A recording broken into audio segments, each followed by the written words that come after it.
میں بھائیوں کے ساتھ اظہار تعزیت بھی کرتا ہوں اور دعا کرتا ہوں کہ اللہ تعالیٰ مرحوم مرحوم کو جنت الفردوس میں اعلیٰ مقام عطا فرمائے۔ اور میرے بھائیوں، اس مقدس اور بابرکت ختم پاک کے محفل میں ایک درس دینا ہے اپنے واجب سمجھتا ہوں کہ دیکھیے کہ اللہ نے فرمایا ہے کل نفس ذائقۃ الموت، ہر نفس میں موت کا ذائقہ چکھنا ہے، مرنا نہیں ہے۔ یہ سوچ موت کا ذائقہ چکھنا ہے، مرنا نہیں ہے، یعنی ایک گھر سے دوسرے گھر منتقل ہونا ہے۔ اور یہ بھی آپ کو بتا دوں کہ انسان کی لائف ایک نہیں ہوتی ہے، زندگی ایک نہیں ہے، 5 زندگی ہے۔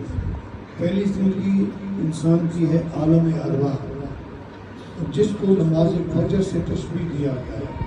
وہاں آپ کی اور میری ہم سب کی روحیں موجود تھی، جس میں رب کائنات نے فرمایا تھا الست بربکم، کیا میں تمہارا رب نہیں؟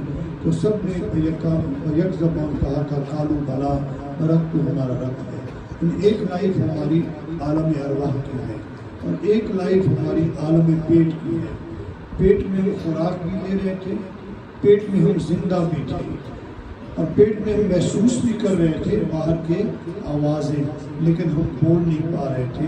وہ بھی ایک زندگی تھی، 9 مہینے جو پیٹ میں گزرے۔ اس کو نماز ظہر سے تشبیہ دی گئی ہے۔ اور ایک ہے عالم دنیا، جس میں اب ہم جی رہے اور ہم سے ابھی رخصت ہو کر ملک محمد ندیم آوان صاحب آگے چلے گئے ہیں۔ یہ تیسری لائف ہے جس کو نماز عصر سے تشبیہ دی گئی ہے، اور جس کے لیے فرمان ہے حافظوا علی الصلاۃ والصلاۃ الوسطیٰ، اپنی نمازوں کی حفاظت کرو اور خاص کر نماز عصر کی، کیونکہ یہ نماز عصر یہ زندگی یہ امتحان ہے، اس کے بعد ہمیں رزلٹ ملنے والا ہے۔ اس امتحان سے جب پاس ہوں گے پھر اگلا جو ہے وہ عالم برزخ ہے۔ یہ نماز عصر ہے عالم دنیا، اور چوتھی زندگی عالم برزخ ہے جو قبر میں زندگی گزرتی ہے۔ اب کیسے آپ پوچھیں گے کہ یہاں سے تو مردہ ہو گیا تھا، روح نکل گیا تھا اور قبر میں چلا گیا، لیکن سرکار دو عالم نور مجسم جانے کائنات جانے جانانے کائنات حضرت محمد مصطفیٰ صلی اللہ علیہ وسلم کا فرمان عالی شان ہے کہ قبر میں منکر نکیر دو فرشتے آتے ہیں اور وہ اٹھاتے ہیں مردے کو، اور اٹھا کے اس سے 3 سوال کرتے ہیں۔ یہ سب نے سنا ہے نا، 3 سوال پوچھتے ہیں، اور پہلا سوال کیا ہوتا ہے؟ مر ربک، تمہارا رب کون ہے؟ جو مسلمان ہے اور اللہ کی عبادت کرنے والا عبادت گزار ہے وہ کہے گا ربی اللہ، میرا رب اللہ ہے۔ اور پھر جو منکر ہے، جو رب کی وحدانیت کا منکر ہے، نہیں مانتا، وہ کہے گا ہاں ہاں لا ادری، I don't know، میں نہیں جانتا میرا رب کون ہے۔ اور اس کو جس نے مانا اس کو جزا نہیں ملی، جس نے انکار کیا اس کو سزا نہیں ملی۔ فوری طور دوسرا کوئسچن ہوتا ہے کہ ما دینکم، تمہارا دین کون سا ہے؟ وہ جواب دے گا دین الاسلام، جو مسلمان ہے اور اسلام کا پاسدار ہے وہ کہے گا دین الاسلام، اور دوسرا کہے گا ہاں ہاں لا ادری۔ اب جس نے دین کو پہچانا اس کو جزا نہیں ملی، جس نے نہیں پہچانا اس کو سزا نہیں ملی۔ اور پھر فوری طور 3rd کوئسچن ریز ہوگا ما رسول اللہ، من رسول اللہ۔ اور پھر آقا دو عالم نور مجسم جانے کائنات جانے جانانے کائنات حضرت محمد مصطفیٰ صلی اللہ علیہ وآلہ وسلم کا چہرہ مقدس دکھایا جائے گا، حضور روبرو آ جائیں گے اور غصے میں سماعت کی ما تقولوا بحق حاضر رجل، اس حسین و جمیل صورت والے کے متعلق وہاں کیا کہتا تھا، اس زندگی میں کیا کہتا تھا؟ کہ جو عاشق رسول ہے وہ سرکار کے قدموں پہ ہاتھ رکھ کے کہے گا ھذا محمد رسول اللہ صلی اللہ علیہ وسلم، یہ اللہ کے سچے نبی ہیں اور قبر میں مر کے آیا ہوں اسی دل ربا کے واسطے۔ اور جو منکر ہے وہ کہے گا ہاں ہاں لا ادری، میں نہیں جانتا یہ کون ہے۔ جہاں سے سزا اور جزا کا سلسلہ شروع ہوگا، رب فرمائے گا میرے محبوب کہ مجھے تم نے نہیں مانا، میں نے چھوڑ دیا، میرے دین کو نہیں پہچانا، میں نے چھوڑ دیا، اب تو نے میرے محبوب کی پہچان کا انکار کیا ہے، اے فرشتوں آپ اس پر مسلط ہو جاؤ اور اس کو گرز لگانا شروع کرو، اور ڈیلی जो गुर्ज लगाओगे 70 गज जमीन के अंदर घुस जाए और फिर वापस निकालना, फिर गुर्ज लगाओ, और ये कयामत तक सिलसिला जारी रहे। वो सजा शुरू हो गई। और फिर जिसने पहचान लिया उसके लिए क्या हुक्म है कि जन्नत से एक खिड़की खोल दो और इसको इस तरह लिटा दो जैसे नई नवेली दुल्हन अपने दुल्हा के इंतजार में लेटती है। और उसके लिए हमारे बुजुर्गों ने लिखा है कि ज़मीन मैली नहीं होती, ज़मन मैला नहीं होता, मोहम्मद के गुलामों का कफन मैला नहीं होता।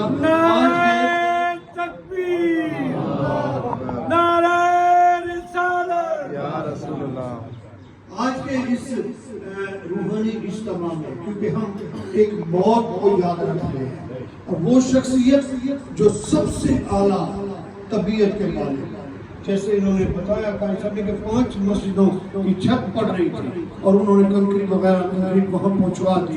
क्या था उनके दिल में अल्लाह और अल्लाह के रसूल के दीन की मोहब्बत थी, और उन्होंने अल्लाह के घर की वो खिदमत की, और मदारिस की तामीर और तरक्की के लिए उन्होंने खिदमतें की हैं। अब मस्जिद तो बन गई, मस्जिद रहेगी, और जब तक उस मस्जिद की छांव में अवाम रहेगी सवाब मलिक साहब को मिलता रहेगा।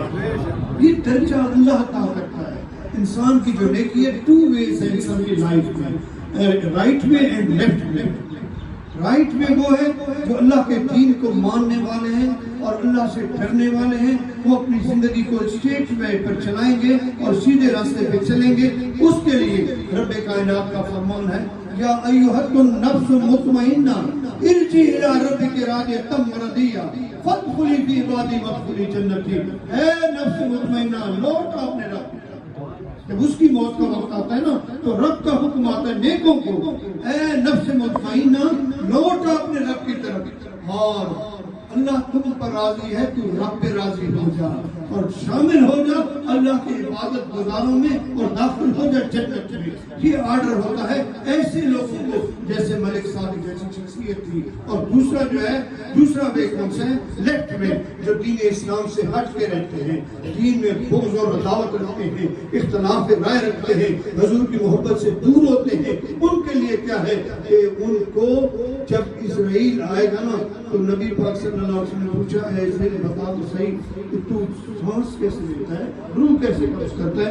वो कहते हैं कि मैं ऐसा थप्पड़ मारता हूँ और इस तरह खींच के वजूद से रूह को निकालता हूँ जैसे कांटों के ऊपर मलमल का कपड़ा पड़ा हो और उसको खींचो तो वो तार तार धागा धागा हो जाता है।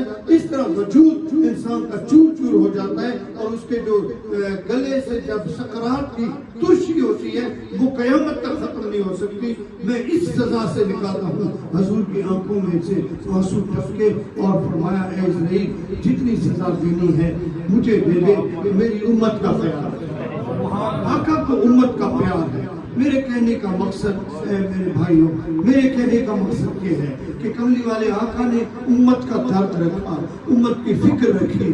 और या तो ये हो कि हम लिखवा के लाए हैं कि हमने मरना नहीं है, फिर तो नो प्रॉब्लम, फिर जिस राइट पे हम चले मसला नहीं है। अगर मौत बरहक समझते हैं और मौत हम पर आनी है, और कुल्लु नफ्सिन ज़ाइक़ातुल मौत, मौत का जायका सब ने चखना है, और ये हम पर भी आएगी, तो फिर क्या हम अगली तैयारी कर रहे हैं? ये फिक्र रखें। हमारा हक है कि सरकार की मोहब्बत से सरशार रहें, और हमारे दीन की सबसे मजबूत बुनियाद कमली वाले आका की मोहब्बत है। क्योंकि अपने दोस्त भी, अब देखें ये बेटे हैं, दिल चाहता है कि अपने बाप को एक खड्डे में फेंक के ऊपर मट्टी डाल दी है, किसका दिल करवाना करता है? मजबूरी, ये उम्र नहीं है। खुद अपने हाथों से अपने भाई, अपने बेटे, अपने अजीज, अपने अकरबा जाके दफन करते हैं, मट्टी मनो ऊपर डाल के लौट के आते हैं। कोई केयर नहीं, पूछते नहीं यार क्या हाल होगा कब्र में। इतनी काल कोठरी कब्र में, इतने वजनी मट्टी के नीचे फेंक के आए हैं, उसकी क्या कैफियत होगी? कोई फिक्र नहीं है। वह भी अगर फिक्र होगी तो कमली वाले आकर सरकार है जो कब्र में आकर अपने जलवे दिखाएंगे और कब्र को ठंडा फरमाएंगे। मेरे भाइयों, हुजूर की मोहब्बत से अपनी जिंदगी को आरास्ता और पैरास्ता कीजिए, आपकी जिंदगियां गुजरेंगी। ये दुआ में असर तब पैदा होगा जब हमें अपनी मौत याद आएगी।